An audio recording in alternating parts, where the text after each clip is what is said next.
Coming up on Arirang News. Peace through power is what President Yoon called for during his speech at the Naval Academy graduation today. This amid escalating threats from Pyongyang as he stresses alliance in action with the U.S. will be in place for extended nuclear deterrence. South Korea's current account was at its largest ever monthly deficit in January due to sluggish exports of goods. This particularly with the fall in outbound shipments of chips and steel.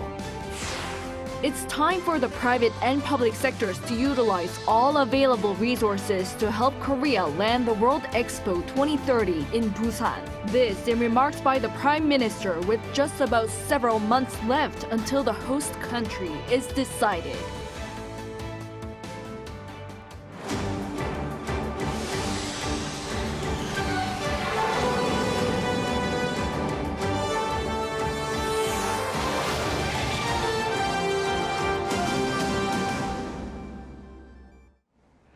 Good evening. It's 9 p.m. here in South Korea. Thank you for joining us on Arirang News.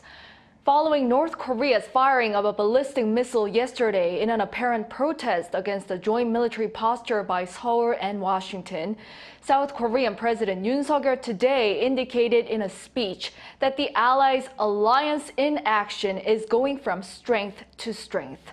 Our presidential office correspondent Oh Soo-young leads our coverage tonight. Seoul and Washington will establish a system to operate U.S. nuclear assets to counter North Korea's growing threat to regional peace and stability.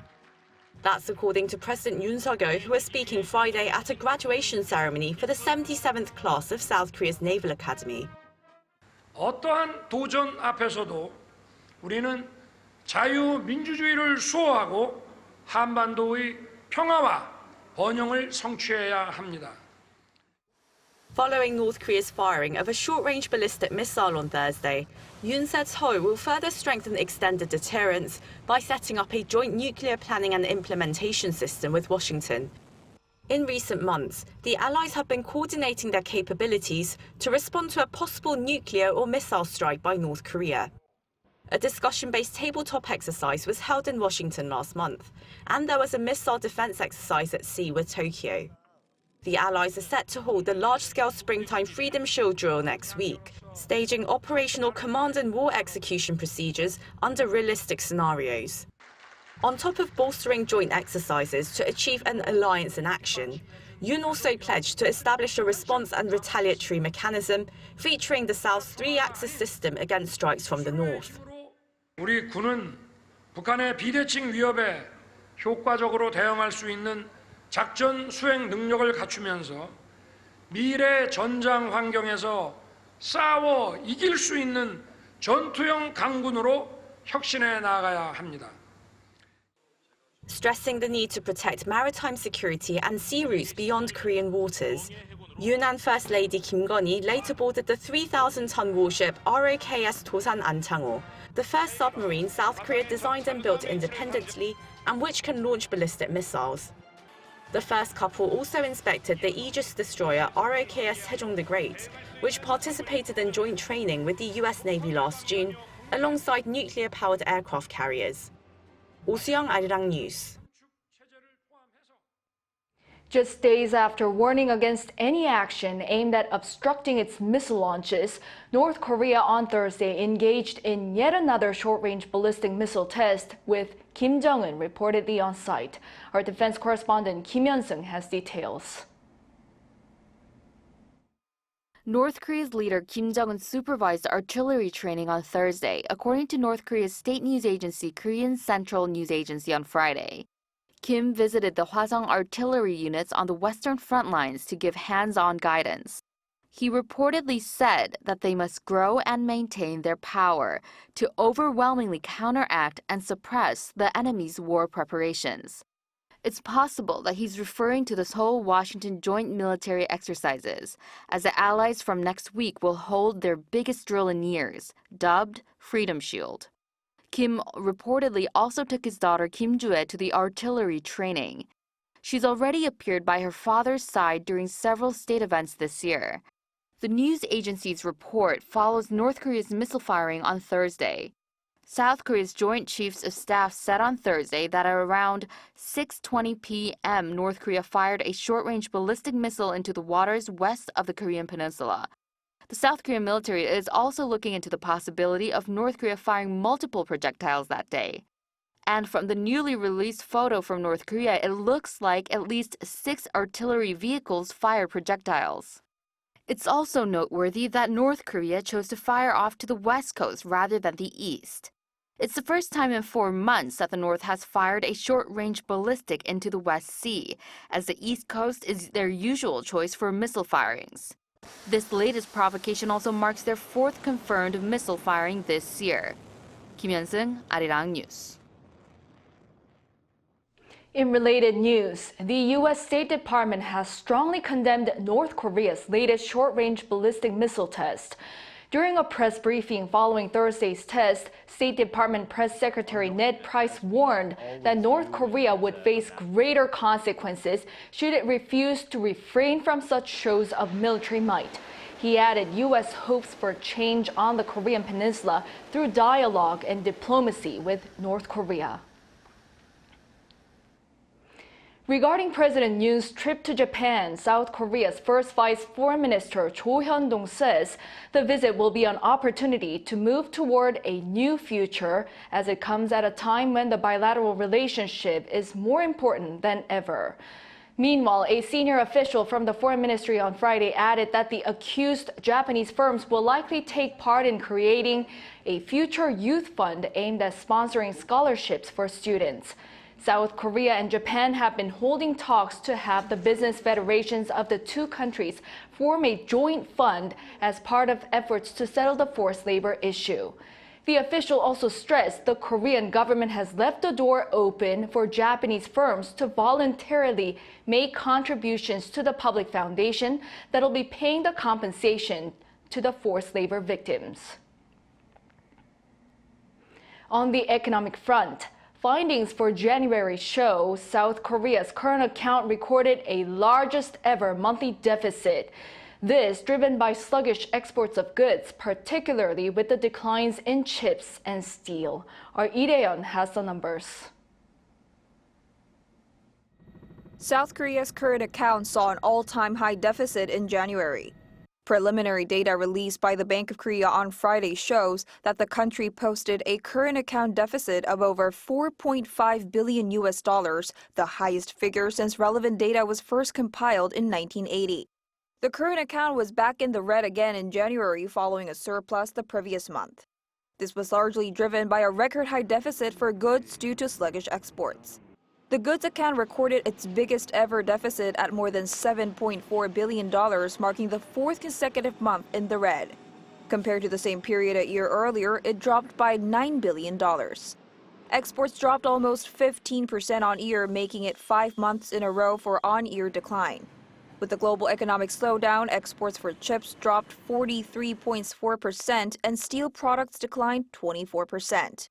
Imports, on the other hand, increased 1.1% on year, backed by consumer goods like cars and crops. Meanwhile, the deficit in the service account, which tracks earnings and spending on overseas trips and transport, came to around $3.2 billion in January. With eased COVID-19 measures, the travel balance tripled to $1.4 billion from a year ago. The Bank of Korea says this is expected to improve in February with more inbound Chinese travelers. We saw a more than 100% increase in Chinese travelers in February. And as China resumes issuing short-term visas, South Korea lifting PCR tests for travelers from China, and the two countries to increase flights to the pre-pandemic levels, more foreign travelers are expected.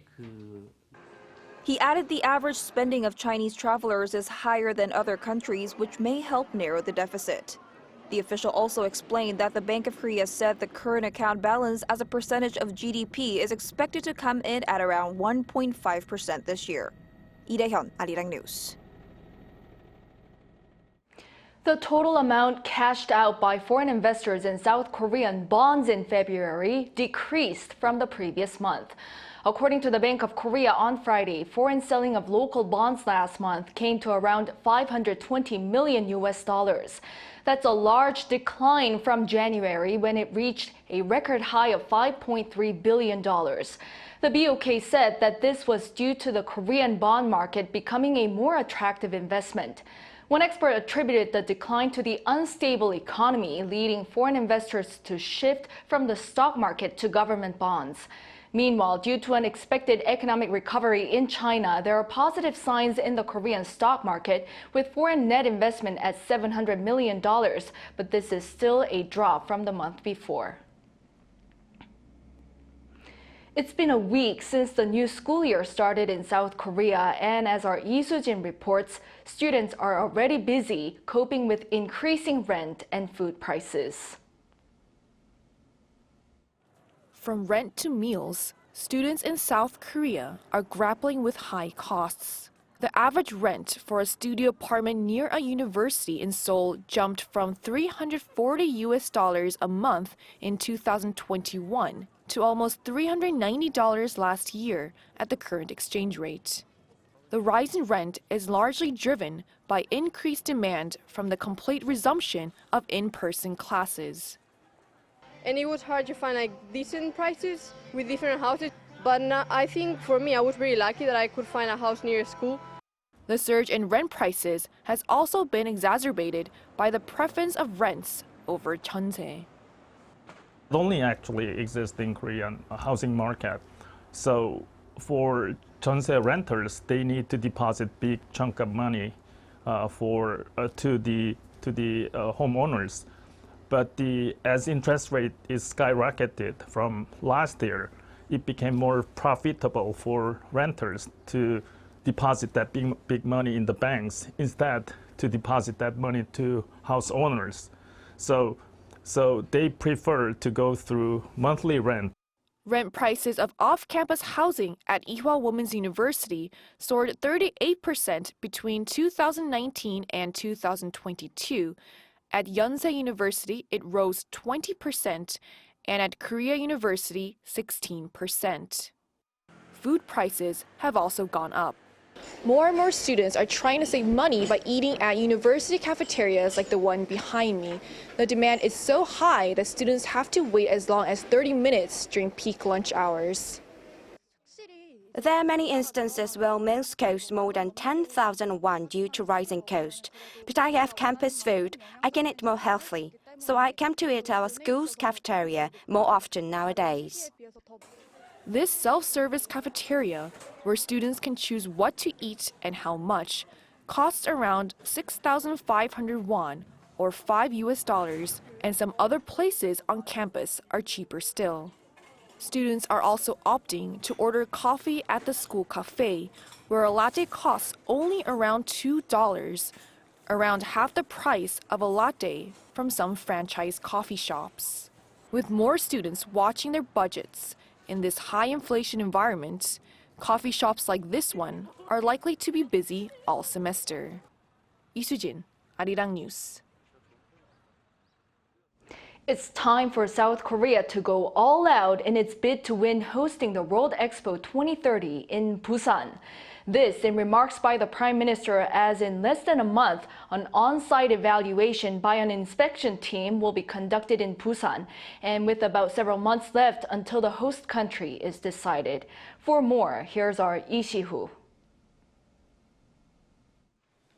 South Korean officials, both in the public and private sectors, once again vowed to do their best to win the bid to host the World Expo 2030 in Busan. At a meeting of the Expo Bid Committee held in Seoul on Friday, Prime Minister Han Duck-soo said that competition is getting fiercer with 9 months left until the final vote. Saying that winning the bid should be South Korea's #1 diplomatic priority, Han called for greater effort. We should carry out more meticulous negotiations by making the most of our available resources, such as multilateral meetings and the dispatch of special envoys. Han also said custom strategies should be drawn up for negotiations with the different countries that will vote on the host country in November. Choi Tae-won, who co-led the meeting as the chairman of the Korea Chamber of Commerce and Industry, also said that the public and private sectors must work together under a vision to nail down the win in the first half of the year. Also present at the meeting on Thursday were leaders from the Ministries of Trade and Foreign Affairs, the city mayor of Busan, members of the National Assembly, civilian industry leaders, and others. Together, they vowed to give full support to upcoming campaign plans, especially the BIE's on-site survey in Busan City scheduled for early April. The BIE will share its survey report with its 171 member countries. The member countries will refer to the report when making their decision. Other cities competing to host the Expo are Rome, Italy, Riyadh, Saudi Arabia, and Odessa, Ukraine. Lee Si-hoo, Arirang News. Over in China, Xi Jinping clinched his third five-year term as widely expected, making him the longest-serving president in the history of Communist China. The next 5 years seem ever more important for him, with challenges both in China and abroad. Choi Min-jung has more. Xi Jinping has secured an unprecedented third term as president of China. Nearly 3,000 members of the National People's Congress on Friday voted unanimously for Xi, who was the only candidate. This makes Xi the longest-serving head of state of Communist China since it was founded in 1949. In the oath, he vowed to build a prosperous, strong, democratic, civilized, harmonious, and great modern socialist country. Xi first became president in 2013 and once again in 2018 when he abolished term limits. Against this backdrop, his third presidential term was widely expected, as the presidency in China is reportedly a ceremonial title. Last October, Xi was reappointed in even more significant leadership positions, head of the Chinese Communist Party and the military, for another 5 years. Xi will be leading the country with hand-picked officials in his team. Li Qiang, a senior leader of the CCP, is expected to serve as China's premier, or Xi's number two, who will be in charge of managing the world's second-largest economy.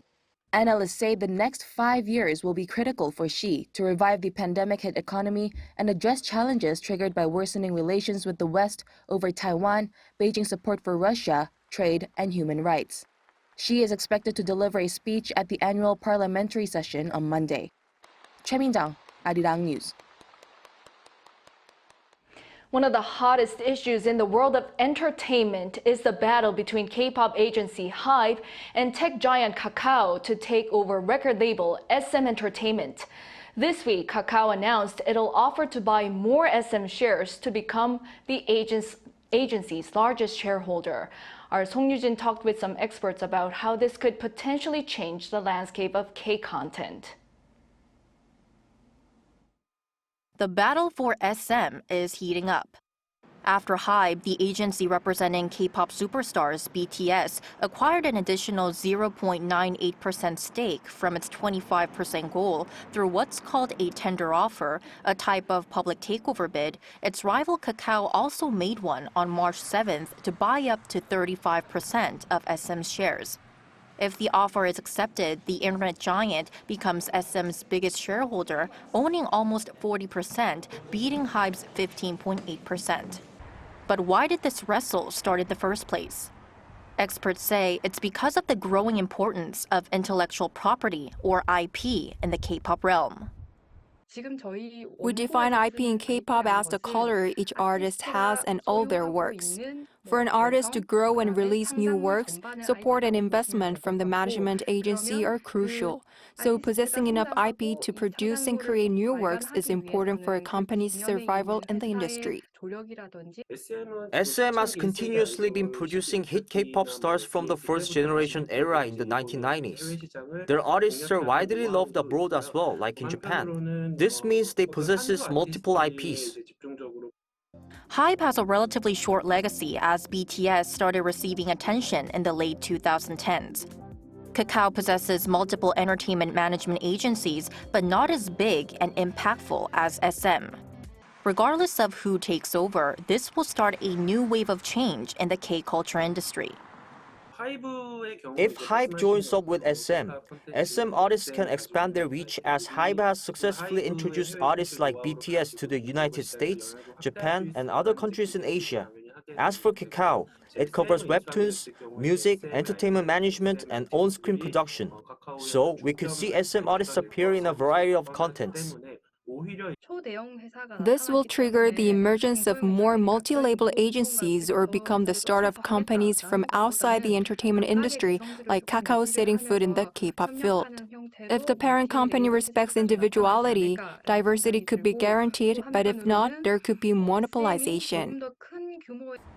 Eyes will be on what happens next, as there is an SM shareholder meeting set for late March. 송유진, Arirang News. K-pop boy band BTS won 4 trophies at this year's Japan Gold Disc Awards, an award ceremony presented by the Recording Industry Association of Japan. They also won the Best Asian Artist Award for the 5th year in a row, becoming the first group to do so. The group's agency said Friday that BTS won Song of the Year by Download, Music Video of the Year, and one of the Best 3 Albums awards for Proof. Meanwhile, one of the band's members, Jong-un, won Song by the Year by streaming for Left and Right, a collaboration with American singer-songwriter Charlie Puth. Fire blight in trees is a disease that can wipe out an entire orchard, as it can destroy the fruits even before they're picked. Without a definitive way to cure the disease, farmers in Korea are looking at ways to keep their trees safe. Jo Sung-min has more. These pear trees are infected with fire blight, a disease that could easily destroy the entire orchard. The symptoms include withered branches and leaves and turning black. Not only is it fatal, but it's highly contagious and there's no cure. That's why the infected ones must be removed immediately or have their roots buried deep into the ground. Data shows that the number of trees with fire blight has gradually declined after being discovered in around 740 farms across Korea in 2020. But having no definitive means to contain the disease is putting farmers on edge. It wipes out decades of work in the blink of an eye. That's what I'm most afraid of, followed by the thought of losing all my profits. There's nothing you can do about it.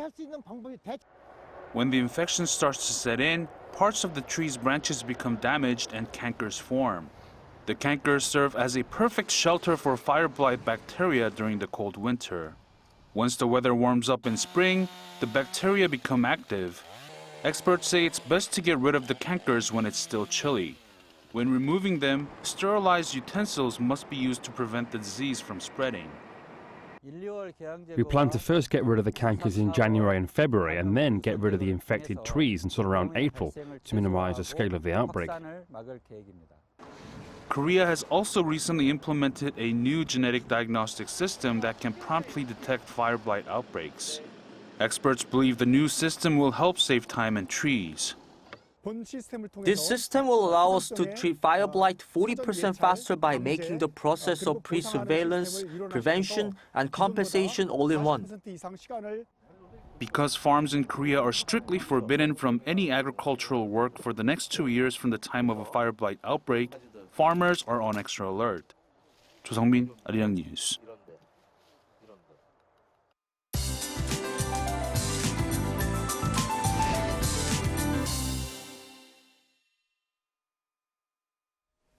The high temperature phenomenon will last until tomorrow daytime.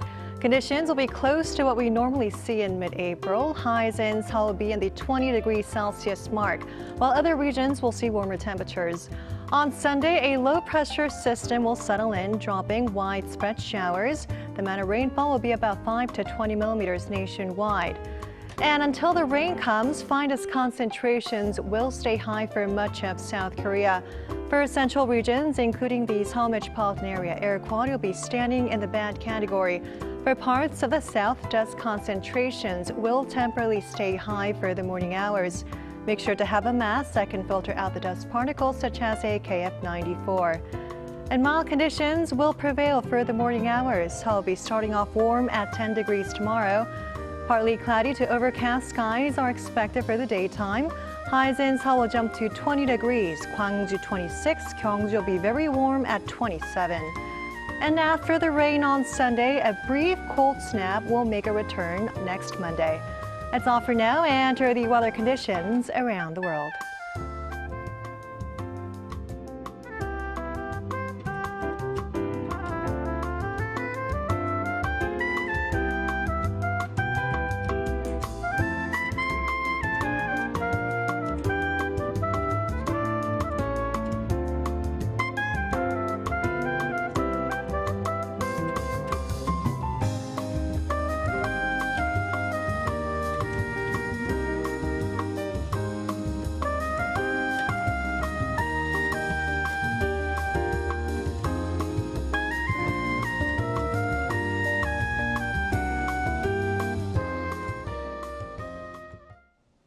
That brings us to the end of tonight's newscast. Thank you for watching.